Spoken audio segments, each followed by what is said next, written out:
is Team Speedo. So Speedo has brought Haley to us. We're so happy about that. And Miss Kate is somewhere around here as well. She helped Haley join in. Haley is a 2016 Olympian, and you guys in the 200 fly. Who knows where that was held? All right, it was Rio, Brazil. And she also got a gold in the 200 fly at the 2018 Pan Pacific Championships, and those were in Tokyo. Haley swam for the University of Georgia, and she brought the team to 3 NCAA titles, so that's awesome. We were supposed to have a video, but we don't have a little video because we couldn't get it to cut. So we're going to go ahead and have Haley talk. She's got a few things listed that we sent to her. And then after that, you guys, she's going to ask for your questions and answer them, and you'll just raise your hand. And Brandon, I'll go to screen 2 and 3 and watch it if we need to. How do we do that? Maybe they can chat over to the side. We'll figure it out. We'll figure it out. Okay, Haley, welcome everybody. Say welcome, Haley. I don't know how to unmute you all. But... Hey guys. Hi, so glad. Hello. Hello. Yours, Haley. Hello. Hello. I hope everyone is doing well during this crazy time, but I'm really glad to be able to just talk with you guys a little bit and hopefully brighten up your day and take your mind off of everything that's going on. So I am, like they said, I'm Hali Flickinger, and I just want to make sure that my iPad's charging. Okay. So I am a 2016 Olympian. I swam the 200 fly there. And basically, I'm just going to start from the beginning, how I started swimming. I started swimming when I was 7 years old, which nowadays that actually is kind of late compared to a lot of kids. I started swimming when I was around 7 years old. Just summer league, not into swimming that much. I didn't swim practices really intensely until I got to the age of 12 when I switched to a year-round club team in York, Pennsylvania. And there I started to develop, started to get a little better. And while I was there, I made the junior national team. And then I went on to swim for Georgia, like she mentioned. And after that, I went pro, and I've been pro for, this will be my 4th year now. And I'm now out in Arizona. And so, yeah. Basically, I started like everyone else. I wasn't that great when I started, but what I did was just worked really hard, and I really had goals throughout the whole entire time, and ended up to where I am today. So that's basically my little journey in a short amount of time. Let's see, why did I choose swimming? Honestly, I feel like swimming chose me. I was always a water baby. I don't know if you guys can also relate. I love being in the water. I love just feeling the water. Even when I was younger, I couldn't be taken out of my grandma's pool. I just loved splashing around. So it was just really fun to just be in the water and enjoy also the people that came in my life because of swimming. I also did gymnastics and volleyball growing up, but then I chose swimming, and the majority of the reason I chose swimming was, one, because I loved it, two, because of the people and the friends and the relationships that I made in this sport. Really, they keep me going today as well, the friends and the teammates that I have. And then what has swimming given back to you? Everything. Y'all are in one of, I'm biased, but I think that swimming is just the best sport. Not only does it teach you how to be a good swimmer and know how to swim, but it teaches you life lessons that you will have for the rest of your life. whether that is time management, how to set goals, just how to have a routine. The list goes on and on. And then, like I just mentioned, the people that have been brought into my life because of this sport really has just been a blessing. So yes, I'm so lucky to be in this sport. As all of you, I hope, feel the same way. Whether you're swimming or just swimming, or you're doing other sports as well, I hope that swimming really brings joy to your life. Another question that I was asked is why I love the sport, and again, it's the friendships that I make. I hope you guys just have the best friends, best friendships, and you go to practice and you're ready to like talk with your teammates and race against your teammates and just be able to set goals with your teammates and accomplish them together, and really root for each other. I think that's really special, and a special bond that you will create with all the teammates that you have in this sport. Another, I think, really good question is, how do you handle pressure? I really didn't know what pressure was when I was younger, but man, do I really know what that feels like, sitting here today. When I was a kid, I was just swimming, and times didn't matter, my place didn't matter. I was just having so much fun, and the higher I started to climb up this ladder, the harder I found it to deal with pressure. And pressure comes from fear. And I'm sure all of you guys really can relate to being fearful, whether that is being fearful that you're not going to win, or you're fearful that it's going to hurt really badly. I swim a 2-fly, so that was one thing I really used to fear, was how bad is this race going to hurt? Or fearing that you're not gonna drop time. So I think all of us really have these fears that turn into pressure when we go and stand behind the block. And I think the older I get, the more I learn about it. And I think for you guys, just remember to have fun, and don't fixate on the outcome, but think about the process as you're going through it. So instead of maybe thinking about, oh, I'm scared that I'm not going to win, think about your race and how you're going to swim it. Say to yourself, okay, on this lap, I'm going to do this, and I'm going to make sure on the last lap that I do this on the last 15 meters. So you kind of think about your race as steps, so that you're not just thinking of the final outcome, because then you really have pressure to make that outcome come true, and that's all you're really thinking about. And it's not usually the best way to think about it. So to just calm yourself is to think about the little things you want to achieve in whatever race you're going to do. How do you handle a meet that does not go as planned? Those are hard. Those are very hard, kind of like what I just said. Like, you fear that a meet might not go well, and there's a possibility that your meets aren't going to go as well as you hoped, and you've trained so hard, and sometimes meets just aren't going to turn out the way that you thought they were going to. So I think it's just really important to, one, trust your coach. They know what they're doing, and just talk with them. And I think trusting your coaches and just letting it out and letting them know how you feel is a great thing to do, but then just get back to work.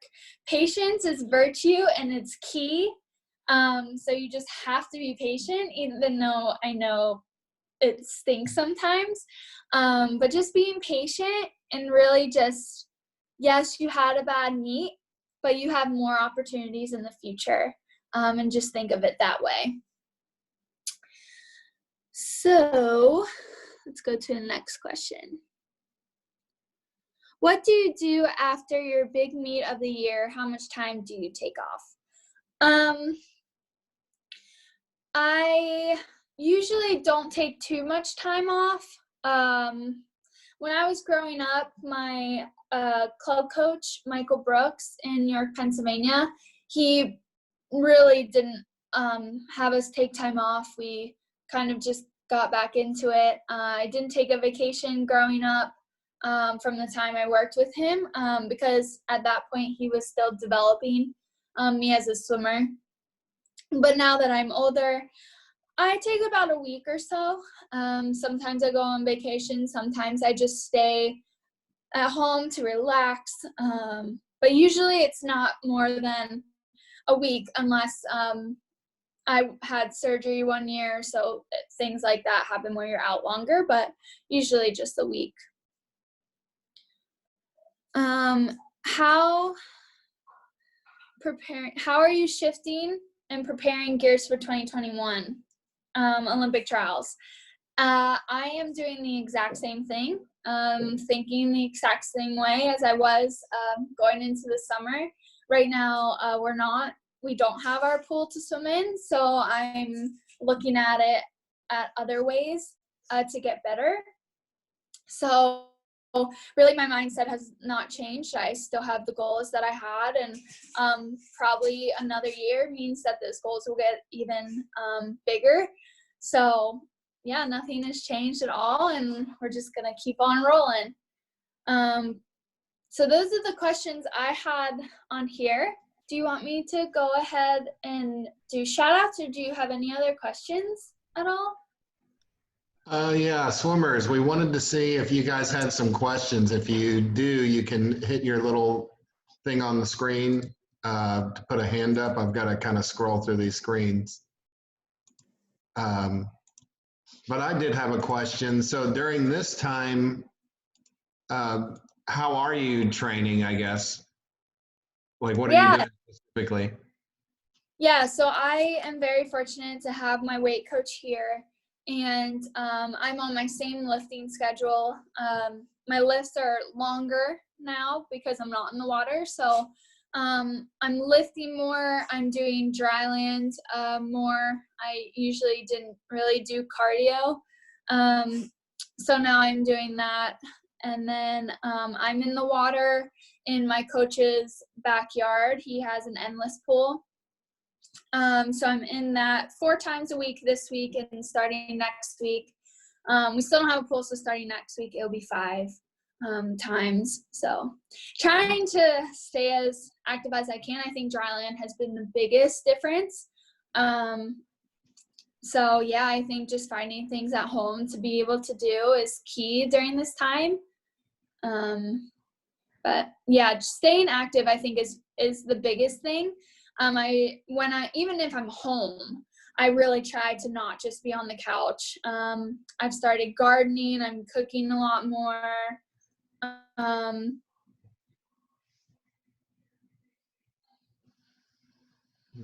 Sitting around. Well, I want to take it to one of our swimmers we got some questions coming in. Let's go to Owen. Owen, go ahead and ask your question. So how does it feel not to be able to compete with other competitors? Yeah, it's a bummer. I miss being able to see my friends. I miss racing. I miss just kind of the routine. But we are all in this together, and that's just what I'm reminding myself every day is we're in this together, and we'll see each other soon, and we'll race each other soon. So there's not really much we can do about it. So it's just about taking it day by day, and remember that we're all in the same boat. Let's go to Eleanor, one of our younger swimmers. Eleanor, go ahead and ask your question. My question is, how do you swim in your coach's backyard? How how did the coach let you do that? He has a little pool in the backyard that has this motor on attached to it, and the motor just like runs, and I swim in this little pool just by myself, so no one's around.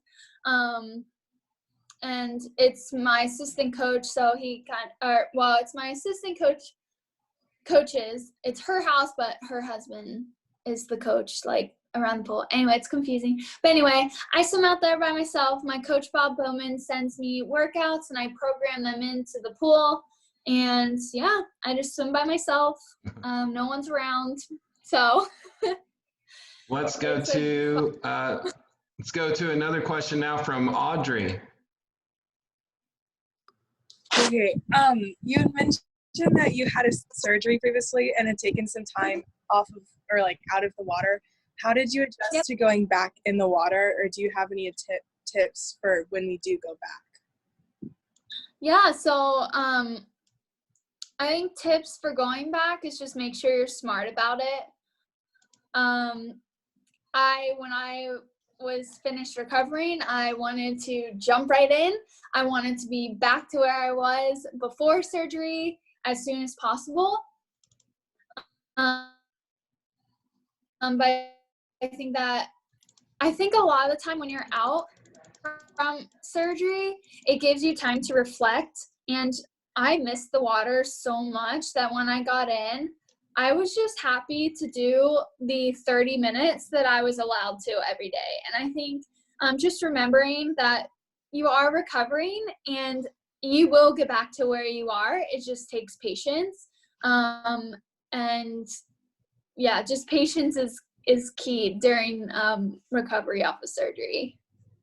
All right, let's just remind me, guys, if you have a question, raise your hand on the thing and then I'll try to get to you. I'm going to look for where she went. The next question we'll have from Grace. Go ahead, Grace. Hi, Grace. Oh, hang on, Grace. Sorry. Is there a certain way to get to where your second kick is still strong? Because like the second kick is as strong as your first kick. Mm-hmm. In my personal stroke, I know that my second kick is not as strong as the first one, but I know that, for example, Michael's was. So I think one thing my coach really works with me on is kicking with a board, butterfly, and just a consistent rate with that, and making sure that every kick is powerful through it. So I think that really helps. Like I said, I still have to work on that, but I think just practicing the kick will help with that. Thank you. All right, let's go to Abby. Am I unmuted? Does coronavirus, has it affected, like, because I know swimmers have, like, we have to eat healthy, we have to eat healthy foods, we need to get enough iron and stuff. Has it affected stuff like that?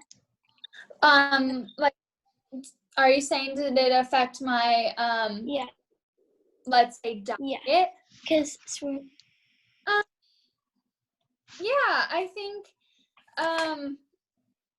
the biggest thing is I can't eat as much just because I'm not burning it off, and I think now is an even more important time to work on your nutrition and to kind of learn how to make things for when you do go into training.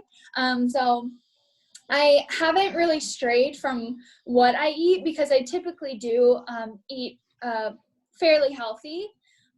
So that is really important during this time because I'm not working out, I'm not burning those calories off. But also I am eating more fruits and vegetables right now because I need to build my immune system, just in case I'm around it in some way. So fruits and vegetables are huge right now, but I think just eating healthy in general is good. and the way I that's my lifestyle. So. All right, let's go to one of our senior swimmers, Trey. I was just curious, what were some good meat snacks you'd recommend for longer meets? Sorry, like meat, swim meets? Yeah, like swim meet snacks. Yeah, so we just got the list out for the Pro Swim Series that are going to be taking place starting in November. So the first one will be in Virginia, but I'm signed to an ISL team. I can't give that information out right now, but I am signed to an International Swim League team. So if ISL happens, that's the first meet I will be at. But if not, the Pro Swim Series, I will definitely be at leading up to trials. Haley, I think Trey wanted to know, what do you eat at meets? Oh, what do I eat? Yeah, what do you I'm snack sorry. at meets? Okay, kind of the same thing. I think eating healthier at a swim meet is even more important. How much so, do you eat? Like some of them eat nonstop. Yeah. Yeah. Well, I think that's such a hard question because everyone's different and everyone's needs are different. So I don't personally like really saying what you should or shouldn't do because I know I'm a lot different than a lot of people. I'm the type of person who I need more fuel than others. So I eat constantly at swim meets as well. But like I said, it's healthier foods.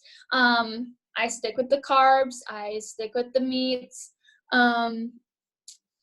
So yeah, that's a hard one because I know some people have to cut down because they're not training as much and not burning as much. But for me, I need more. But yeah, carbs, meat, veggies, pre-race snacks are important. So yeah. Can't hear you, Brandon. Sorry, I forgot I was on mute. Let's go to Declan. I like that name. Thank you. Whenever you said that you like to, whenever you're about to do your meet, whenever you're about to do your race, you like to think in steps and not about the entire thing. Mm-hmm. I oftentimes try to do that, but it doesn't work out. Like, I can't get into the mindset of thinking that way. Uh-huh. How do you get to that mindset? So it was very hard for me too. And it's not up until this year I switched coaches. And with the help of my coach, I was able to kind of change that mentality. And I think where it came from was in training, because every day my coach has helped train me to be swimming in a certain way and to approach every set and every repeat a certain way. So every time I go to, let's say, do a 50, I am trying to swim it the way that I would swim it in a race. So practice is going to translate into meet mode. So instead of going into practice and being so focused on just the end results, like your times and stuff like that, think about how you're swimming each repeat. Think about how you're swimming a 200, a 100, sprints, long distance. Just think, how's your stroke rate? How are you breathing? Are you accelerating into the walls? Little things like that you can find. And that way your brain is focused on those little things rather than a time on the scoreboard. Thank you. All right, let's go to one of our younger swimmers, Moira. You got a question still, Moira?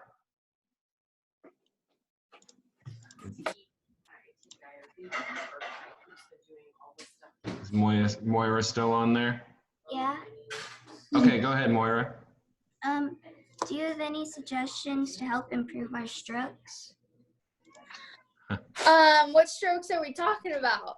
Butterfly, backstroke, breaststroke free? Any of them? Well, there was so much to all of them, but I guess I can give you a tip for fly, and that is to really have good rhythm and keep your hips high on the water. Because if your hips are down underwater, you're kind of going to sink a little bit, and it's going to be harder to pull the water. So I think one huge thing for butterfly is keep those hips up. Thanks, Moira. I know one of the questions that we had talked about the other day is when you're going to your first travel meet, but in a different country, how do you adjust to that, like going in and then during it? I guess, what was that like for you, since we might have some that'll get to travel in the future? Yeah, you learn pretty quickly to adapt. Foreign food was a big struggle for me at first. Not having your normal pre-race snacks, not having the normal recovery food you have was really hard, but you learn to adapt, and you learn to just you gotta be able to be flexible and be able to go with the flow. So if you are someone who goes to meets and you have like very strict routines, just be able to kind of maneuver around those, because you will when you go to a foreign country. So just being very flexible and being able to go with the flow. Okay. Let's go now to Olivia.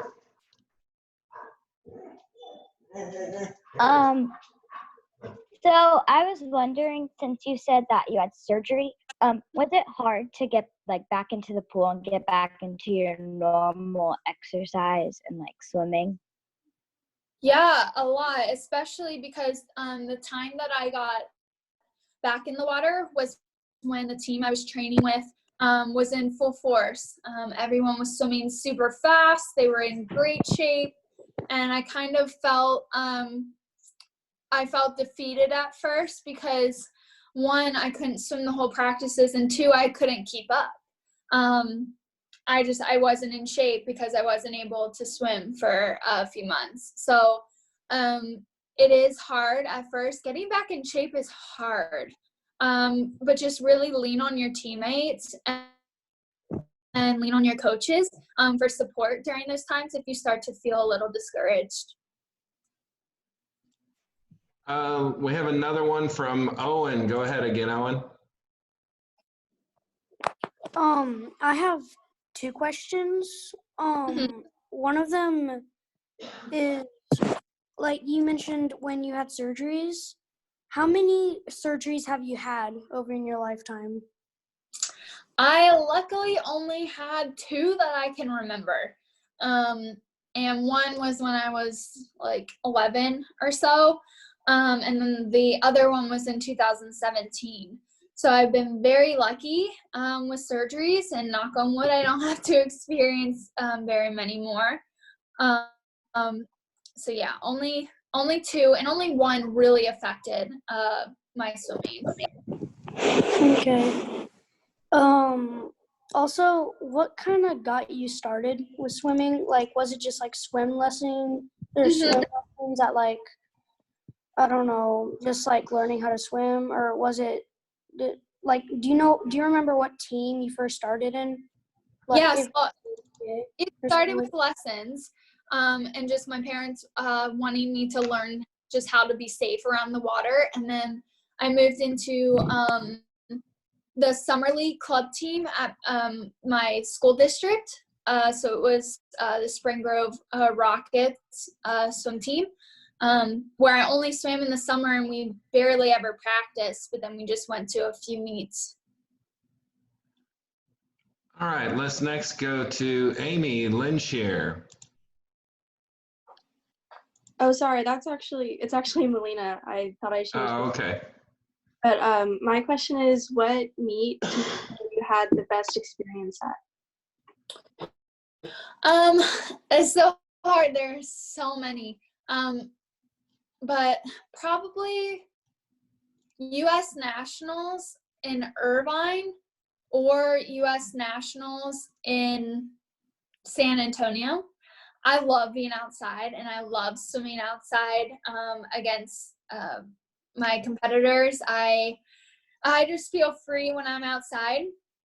I do really enjoy going overseas, but overseas, like I said, tends to give you a lot of challenges when it comes to just the swimming aspects. But I went to Australia for Pan Pacs, and I believe it was 2014, and that was a really fun meet. We were able to go to the zoo and hold koalas and hang out with kangaroos and just like bond with the team. So that was a really cool meet as well.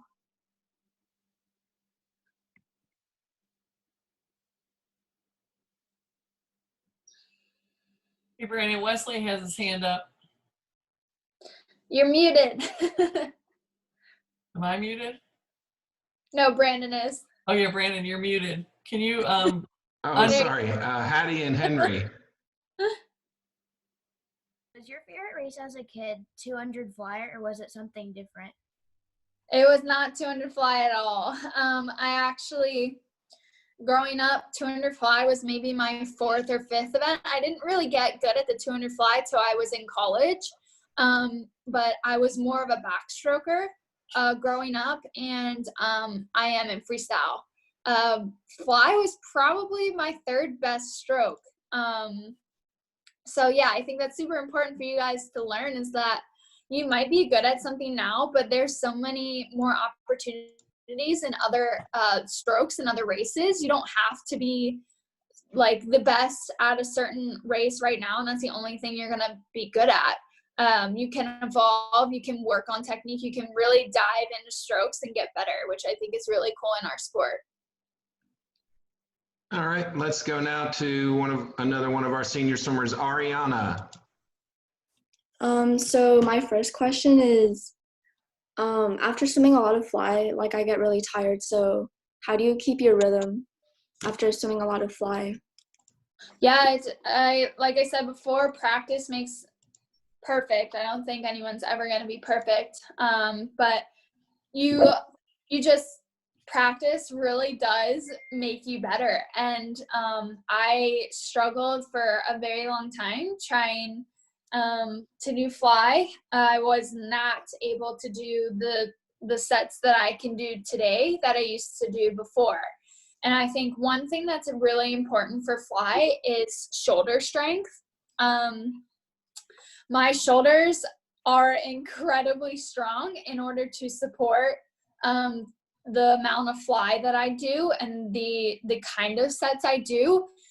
So you really, I think, should consider looking at your shoulders and the strength of your shoulders and the rehab of your shoulders, making sure that they are healthy to prevent injury as well while doing fly. So yeah, those are probably big things. And I've seen hands raised. Let's go to Abigail. Hang on, let me make sure. So what kind of mindset do you want to be in during meets? I think the mindset, you said mindset, right? Yeah.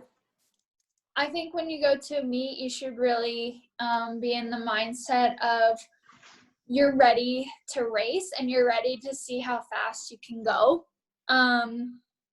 You've put in all the work, so that's your opportunity to stand up and see where you are and what you can go.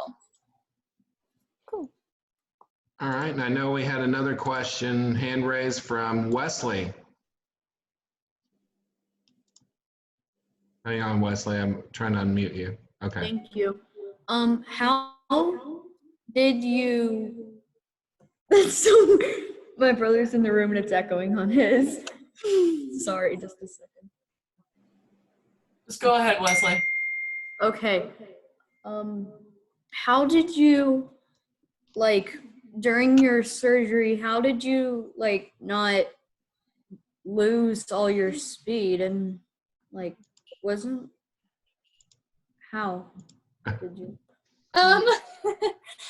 So at first you definitely like you don't have it at first, but I think swimmers, we're programmed to think that we have to practice 10 bazillion hours a day and a week and all the time in order to still be fast at swimming. But you actually have muscle memory inside of you, and the first part is hard, but your body remembers rather quickly how your rhythm is supposed to be, how your speed's supposed to be, your stroke, all that stuff. So yeah, we kind of forget that we've been doing all this practice and that work, and that doesn't go away. It's still in you. It just takes a little bit of time to find it. All right, let's go to Lola. You've had your hand raised. Go ahead, Lola. So like have you ever missed a race that you really wanted to do, but you like forgot something or you had to do something and you just missed it? Yeah. I actually just missed one 2 years ago at a pro swim series, but I had 3 races in one session, and I just miscalculated the amount of time I had in the warm-up pool, and I was still in the warm-up pool when it went off, and I missed my final. So it still happens. I think I was 23 at the time, so it still happens. I'm still alive and I'm still doing okay. So if you miss a race, it's fine. You'll have another opportunity. Don't worry about it. Well, we got a question now from Shalev. Which college did you go to, and did you like it there? I went to the University of Georgia, and I didn't hear the second part of your question. Did you like the college? I loved it so much. I ended up being there for 3 more years afterwards. So a total of 7 years I swam there. 3 years were professional. I loved it. All right, and to another senior swimmer, let's go to Megan. Okay, hello. Hi. Are you able to share specific shoulder strengthening exercises that you mentioned earlier? I would have to really think about what I see a physical therapist to help with my shoulders. But I know, so it's kind of hard to say over this, but now that I think about it, if you don't follow Missy Franklin on Instagram, go and follow her, because she just posted, I think yesterday or the day before, a list of shoulder strengthening exercises. And I'm thinking of some in my head right now that she posted. Okay. Really good, because Missy also struggled with shoulder issues that she had to rehab. So go follow Missy, and she posted on her feed a list of exercises. I can send them to you, Megan, too. I saw it. Okay. They're good. They're really good. Yeah. Thank you. Yep. All right, we've got another question again from Olivia. So when you said you went to the University of Georgia, was there a favorite college that you swam at during college? Sorry, you kind of broke up. Was there a favorite college that I had before I went to college? No, was there a favorite pool that you competed in, I guess? Okay. I mean, I always loved my Georgia pool, but like I said, probably Irvine and Stanford are my 2 favorite pools, and San Antonio as well. They're all outside, but Ohio State has a great pool, but it's indoor, so I always gravitate towards the outdoor pools. All right, and we got another one from Eleanor.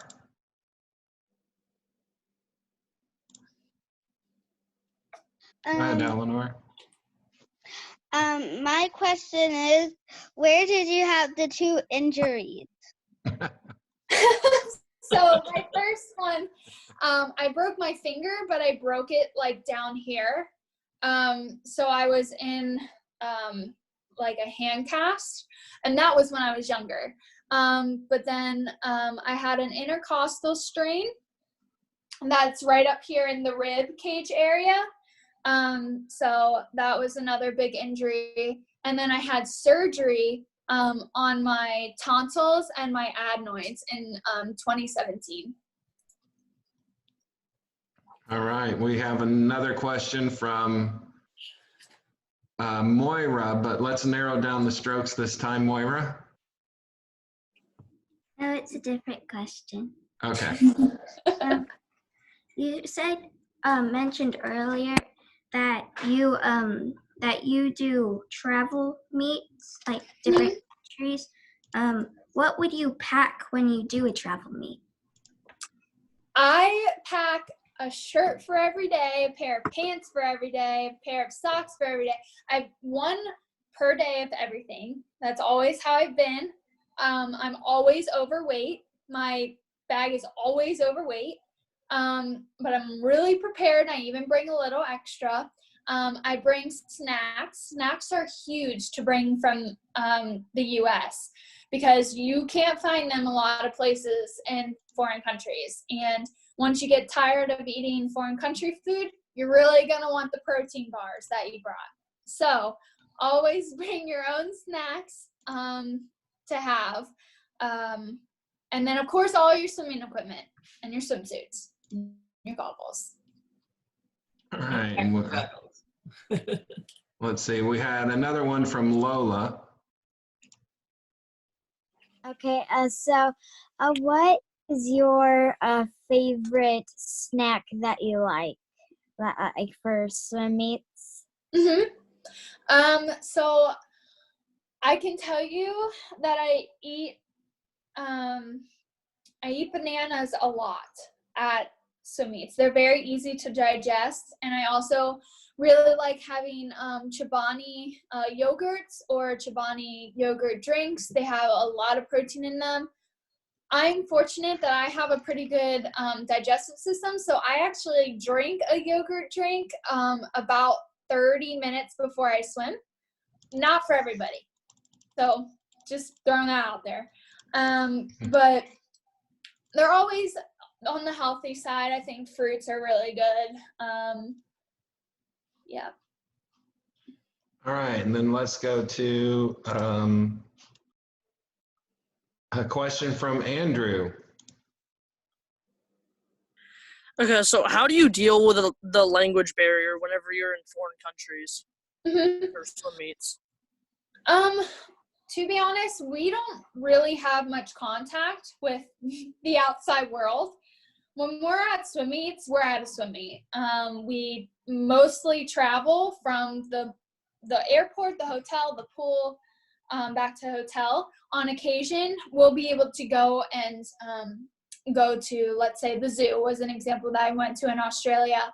And they always have English-speaking people there to help us and be our guides. But it's more like a business trip. When we're there to swim, and that's about it. You don't really, you really don't have to be able to speak another language because you're kind of in our USA swimming group and you're just walking amongst each other. All right, and let's go back to Ariana again. Hang on, Ariana. I think oops. There you go. How do you stay motivated, like especially on travel trips, like when you don't have your family and like I don't know, like your usual support system? Yeah, I think even though you're not in the US, that support system is still with you, and they're still cheering for you. And I'm very fortunate that my family does come a lot to my international meets, and they are there, but just your support system's always there, and I just stay motivated because I know that I'm representing our country when I'm going to international meets, and that's the biggest honor possible. So there's not much else you need to be motivated rather than the fact that you're standing up for your country to swim, which is very cool. All right, and let's go to another senior swimmer, Anthony.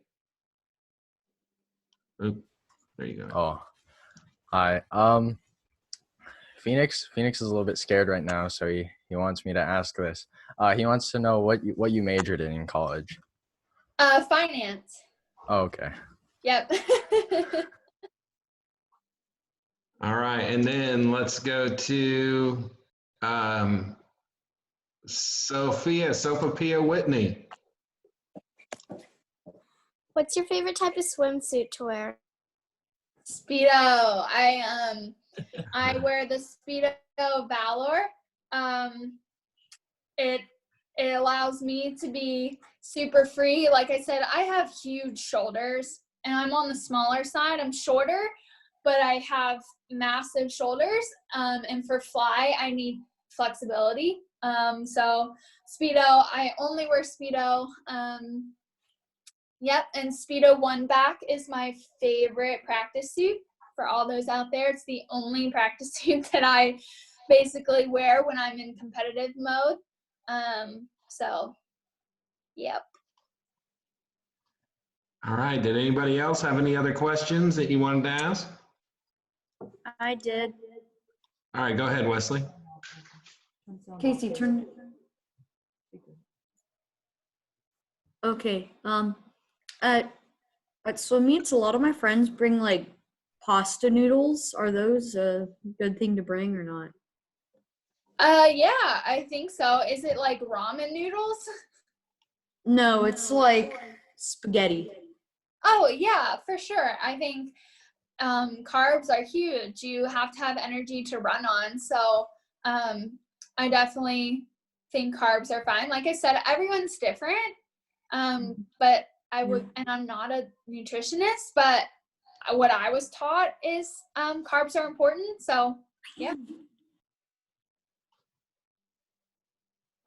All right, and anyone else? One question someone just text was, how do you balance your swimming and personal life? And how did you balance it in college and how do you balance it now? So I personally struggle with that a little bit, and especially in college.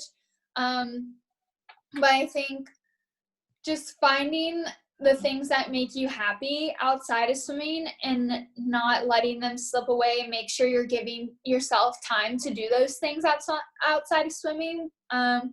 Because those things outside of swimming, they make you happy, which means you're actually going to be able to swim faster and be happier swimming because you have that balance. So I think allowing yourself time to do the things you love outside of swimming is very important. Thank you. Someone also just asked, I can't unmute right now, but how do you deal with the stress when you're overstressing it over race? So like you're overly keyed up. Yeah. Race. It really helps me to talk to people. I have had a sports psychologist for many, many years now, and just being able to talk it out, and if it's a coach too, you can talk to a coach. Just get your feelings out, because the more you hold those in, the more you will stress. So really find someone that you trust and can lean on, that when you're overstressed about a race or something like that you can really lean on to kind of like give them a little bit of the stress and take it off of you a little bit. Perfect. Tell us a little bit about when you have excelled in the 200 free and the IM. Do you excel also in the 400 IM or the 200 IM? Yeah, mostly the 4 IM. But I do have the trials cut in the 2, but the 4 IM is definitely more of my up my alley. So yeah, it's kind of I just was at a young age, I was trained to not specialize. I was trained to just do all different kinds of things. We had stroke days, and then you had an IM day and a freestyle day. So breaststroke is my worst stroke, but growing up at least once a week, every week, our whole entire practice was breaststroke. So I didn't really specialize, and I think that really helped to be able to be somewhat decent at a lot of different things. Yeah, we have another one from Declan. Go ahead, Declan. Hello. Have you ever broken any world records? If so, what? Or just any records in general? I have not broken any world records. Unfortunately, the 200 fly women's world record probably will not be broken in my lifetime or your lifetime. It's ridiculously fast. Unfortunately, that's the circumstance that we're in. But I do hold the US Open record. That means my time is the fastest ever swum on American soil.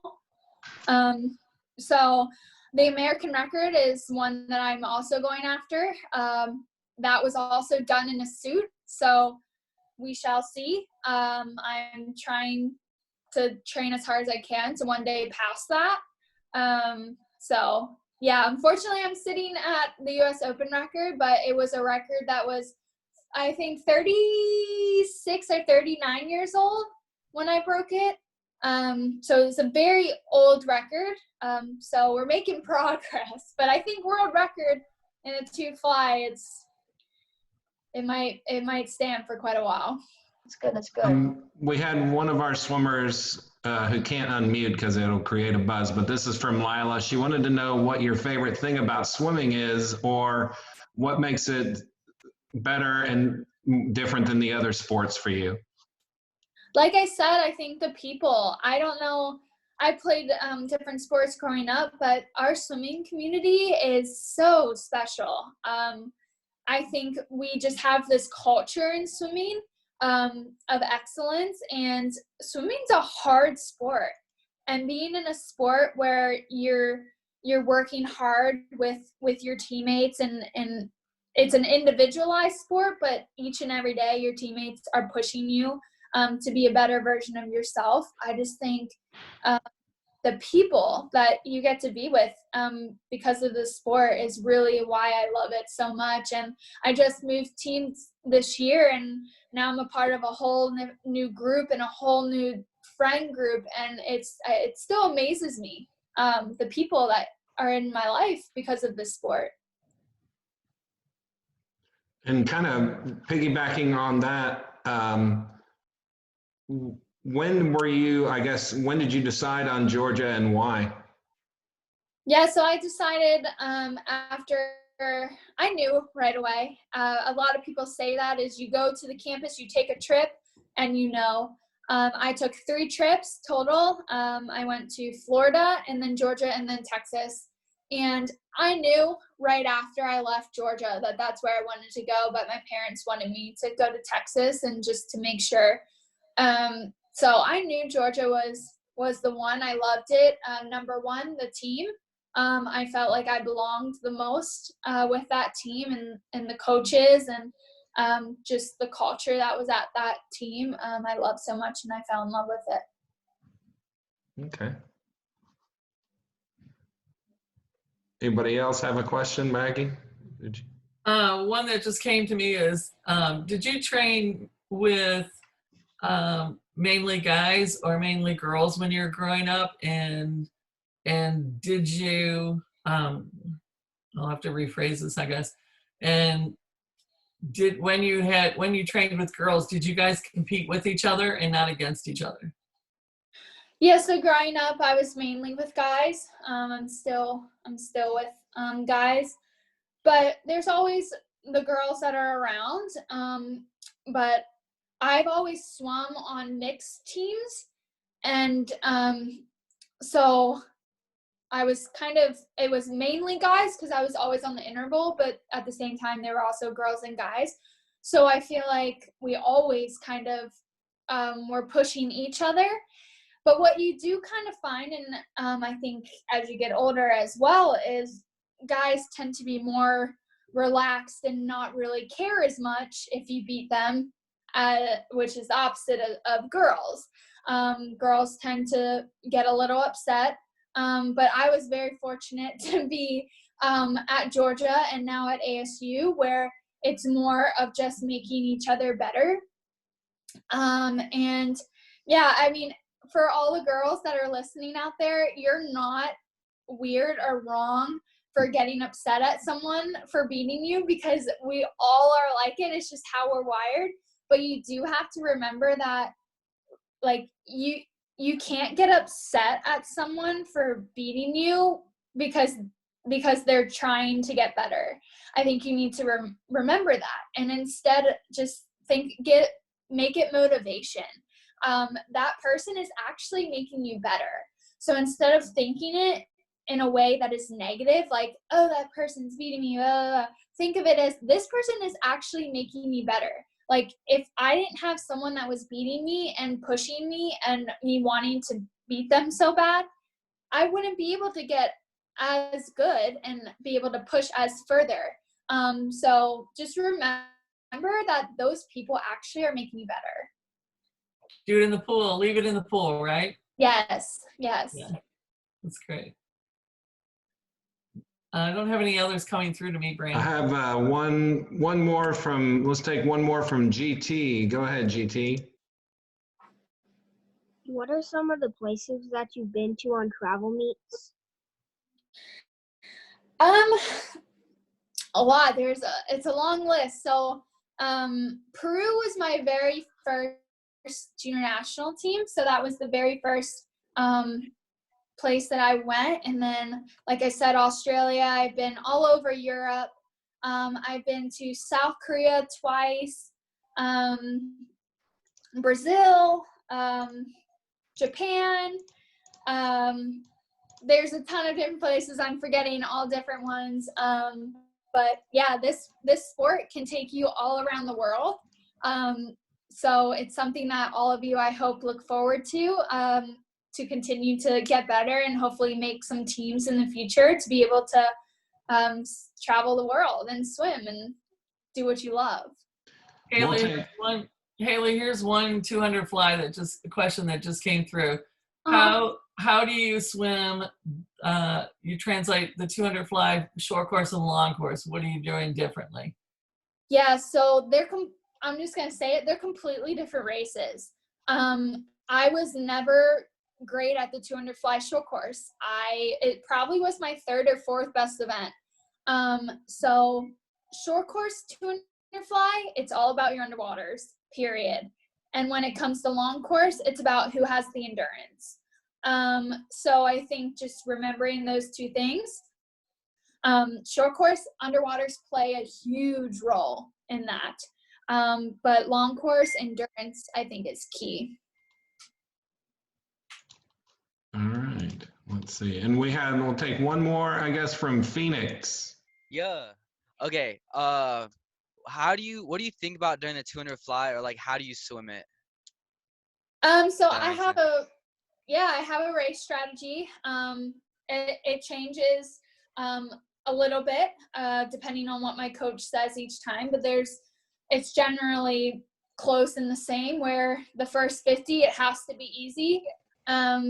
You have to feel smooth, and then the second 50, you just make it feel the same as the first. The third 50, I need to build into it, and the last 50, I come off the wall and I kick harder.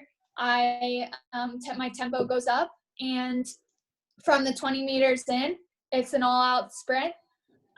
So it's kind of like I mentioned earlier in this meeting, is if you're thinking about those things during your races and making sure you're checking each thing off during the race, it really helps you to not be so fixated on what your time is going to be on the board. And let's say your time doesn't end up being what you want it to be, you can at least go to your coach, and 9 times out of 10, my coach is happy with my swim no matter what the time is, because I swam the race that he asked me to swim. So I think really just breaking down your races and give yourself like pinpoints during them. Oh, and we wanted to give her some time to give you guys some shout outs. Yes. As we're running out of time here. Yes, let me open this list. And I'm really sorry if I say any of your names wrong, but I'm going to try my best. Okay, so Owen Jensen, shout out to you for making your first tags cut. Can you raise your hand? Who is that? Owen, say something. Yay! There he is. Yay! Great job. And then I think it's Core 200 Flyers. Is that right? Yeah. Yeah. We're the Core swim team. Nice. Shout out to Trey Dickey, Stella Todd, Ariana Faye, Caroline Tucker, Wesley Bender, and Abil Torres. Hopefully I said that right. But shout out to you guys. That's awesome. My 200 Flyers. I love you guys.